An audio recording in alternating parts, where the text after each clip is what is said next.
Ce médicament effacerait des cerveaux le racisme. Oui, vous avez bien entendu, le racisme. Mon œil, achetez quelques boîtes. Vous auriez quelques adresses à nous suggérer? Et si maintenant on parlait politique, vraiment?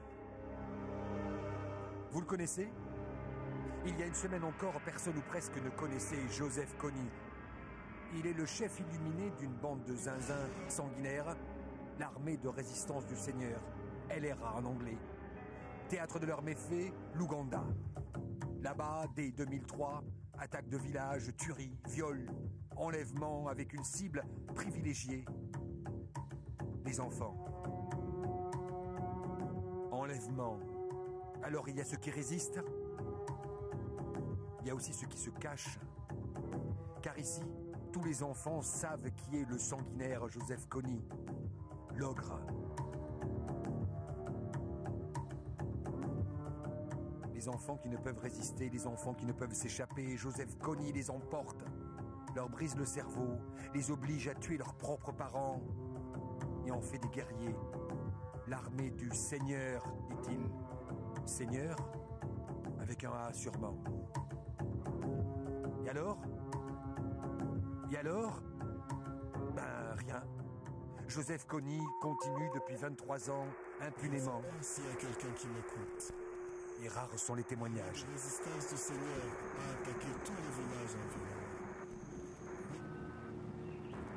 Il tue, et enlève les enfants, les forçant à devenir des combattants.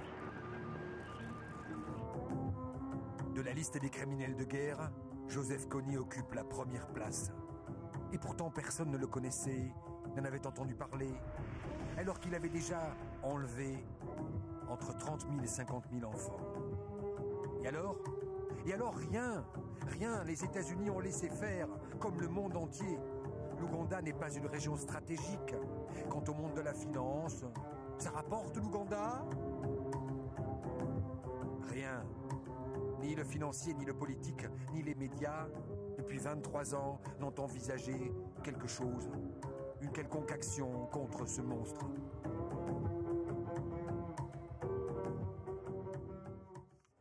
Mais en 2003, un petit détail a changé.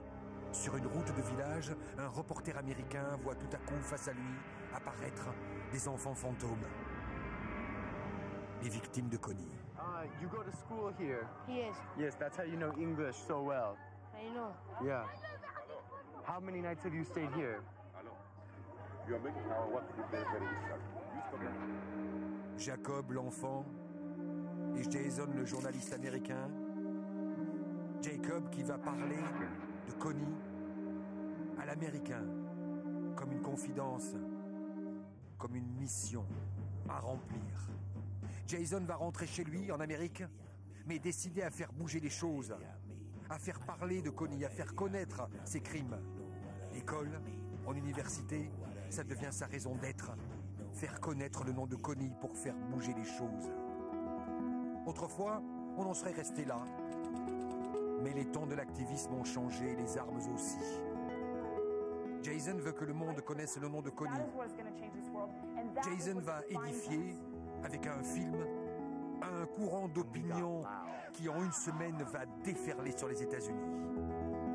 20, 30, 50 millions de militants en une semaine et la propagation d'un combat à la vitesse de l'éclair. En 3 jours, de jeunes internautes dans tout le pays vont aller sonner aux portes de leur politique. Ceux-là même qui, depuis des années, regrettent effectivement l'existence de Kony sans rien pouvoir faire, etc., etc. Et puis un matin, la nouvelle est arrivée jusqu'au sommet. Dans les démocraties occidentales, rien ne résiste à une vague d'opinion. Les enfants soldats, c'est assez. Après 26 ans d'impunité, les États-Unis ont décidé d'agir, de former, d'encadrer, pour chasser Kony de son impunité. On peut donc désormais rêver bientôt d'une couverture comme celle-là.